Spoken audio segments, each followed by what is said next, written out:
as of yesterday, Missouri has officially banned the sale of drinks, candy, and other foods made with hemp-derived intoxicating substances. Republican Governor Mike Parson made the announcement in an executive order issued Thursday, citing the health concerns and lack of research on Delta-8 THC and similar unregulated CBD substances.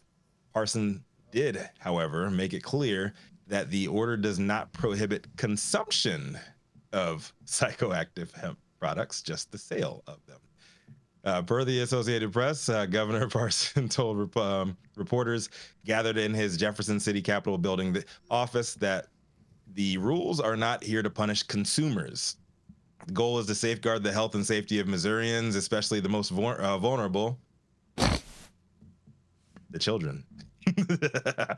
And while there is a lack of government regulation for the CBD-derived products, the U.S. Food and Drug Administration did approve one drug that contains CBD in 2018 to help treat 2 rare seizure disorders. Delta-8 THC is of particular concern because of adverse side effects and because of how it is chemically manufactured. Other states also ban or regulate Delta-8 THC, though it is sold in many states due to a loophole in federal law. Missouri's Department of Health and Senior Services Director Paula Nicholson said that there have been reports of adults and children being hospitalized after consuming the substances, which sometimes are packaged similarly to existing candies marketed for children. She didn't cite any cases of this, but she said it. She advised that adults throw away any products with those substances. And you know what, y'all? Like, I don't know how Governor Parson expects the good people of Missouri to procure such legal consumables that are no longer sold in the state. But hey, maybe a little pageantry is necessary to make the voters believe that you're actually doing something to protect the children and their freedom, or the freedom of said children's parents to do whatever the fuck that they want. I mean, God did give us 2 sides, or I should say multiple sides of the mouth to talk out of. Why not use 2 of them, right? The trap remains undefeated. Knock Missouri down as another state that is lost. I'm Rico Lamitte, the dopest dad on the street for High 9 News. What do y'all think about this one? So, Rico, was this strictly for Delta-8 products, or does this involve all other alternative-derived compounds? The executive order says he is banning the sale of drinks, candy, and other foods made with hemp-derived, quote-unquote, intoxicating substances. Take that, Minnesota. Well, where are you going to get them? Take that, Minnesota. Get them from Joe Bob outside the gas station. Mm-hmm. I guess not at Wawa anymore, huh? All right. Well, damn. It is. Back to the hemp trap we go. Maybe he is a fan of Don't Ask, Don't Tell. I don't know. Oh boy. Oh boy. Oh boy, you guys. It's crazy. Craziness, Rico. This is the weirdest world, man. None of this makes sense. It's all just, all of these policies are based on people's feelings instead of science or clear rules about what's safe to eat or not. Yeah. I mean, how big are the sales in Missouri on Delta-8? I mean, they have like the best market for just regular cannabis in the country. I mean, is it really though, or is it? Yeah, it is. But hold on. Or is it dedicated to more populated areas? Because if there's a lot of rural areas, I guarantee a lot of people in rural areas are getting their Delta-8 on. They are eating everybody's lunch, bro. Every single state in the nation, they are eating their lunch. And it's not Delta-8. It's intoxicating cannabinoids. So THCA, it's a game of definitions. THCA is not intoxicating. So you can sell type 1 cannabis as long as the THC is less than 0.3. That's a rhyme. Yeah, it's a game of definitions. They're just trying to squeeze, and I don't know what you think, Mark, but they're just trying to squeeze an industry, and you can't, because you can just switch the definitions. Anyway. Fair enough. What do you think with Dr. Mark?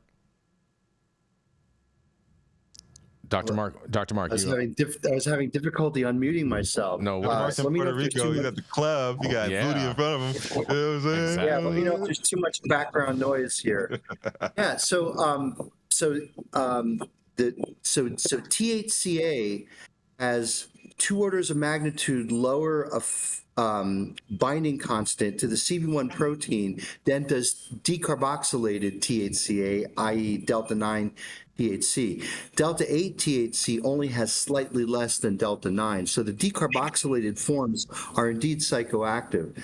Like Jean said, I think a lot of people are playing this THCA loophole game. We all know that high THCA cannabis is the regulated cannabis that's regulated by the state authorities and not falling into the definition of hemp. Because if you read the Farm Bill, it won't say it in the Farm Bill itself, but in the documentation that supports the Farm Bill, the Agricultural Research Service requires a decarboxylation of hemp to qualify as hemp. So high THCA hemp is cannabis. It's not hemp at all.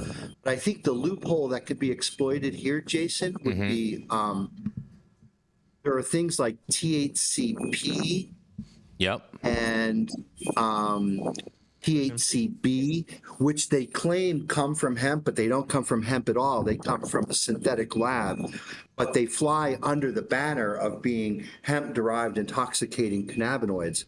So I think they could say, okay, these aren't hemp-derived, right? Because they're actually synthesized.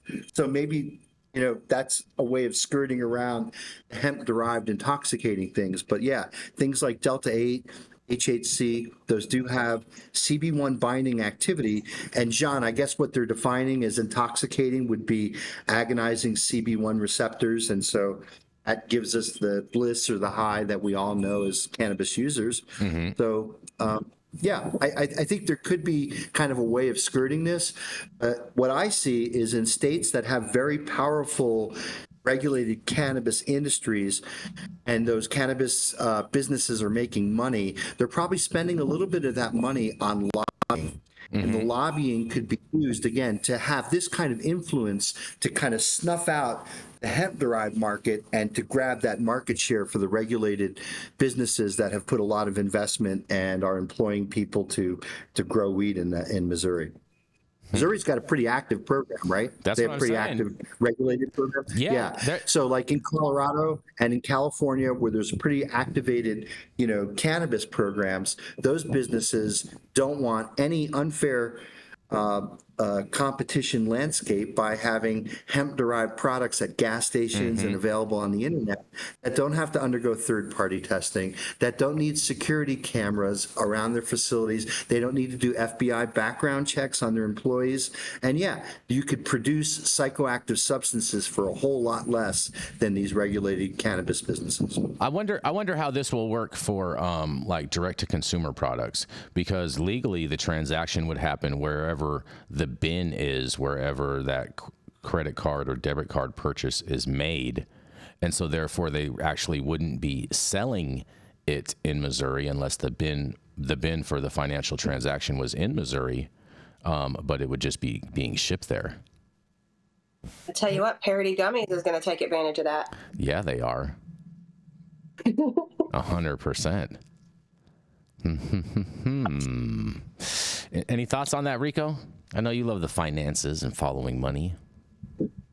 I mean, there's money all over this one, man. There's money to be made, all kinds of trap money to be made in Missouri right now.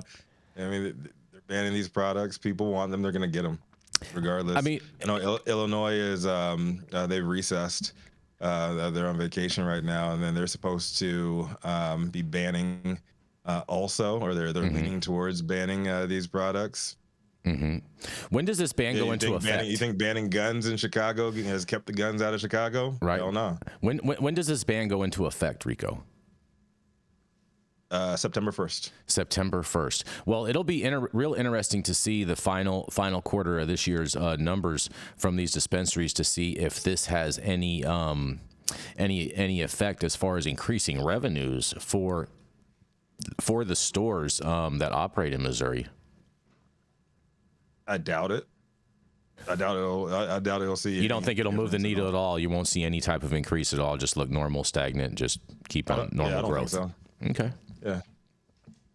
Interesting. Well, it really depends, because 2 clicks after saying that you're 21 years of age, they're asking for your credit card information. So how do they snuff that out? Like certain websites will say, like, we cannot, like Vermont, for example, you cannot deliver THCA diamonds or THCA concentrate into Vermont. So it says on the Cookies website, these states are excluded, right? Because Cookies knows that, we can't send to Vermont, we can get in a whole lot of trouble, right?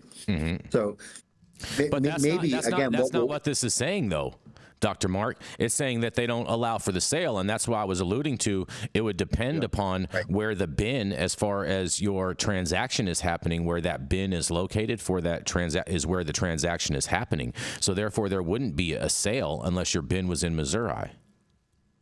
Are you saying like the digital bin? Or are you saying like the actual pickup area? The digital bin. It's offshore, man. Well, I'm just saying it could be in a lot of different places. But what I'm saying is that I doubt that bin is going to be located in Missouri. So then that way, this wouldn't affect online sales in that situation, in my opinion. Just get a VPN, man. You can have it in Thailand if you want.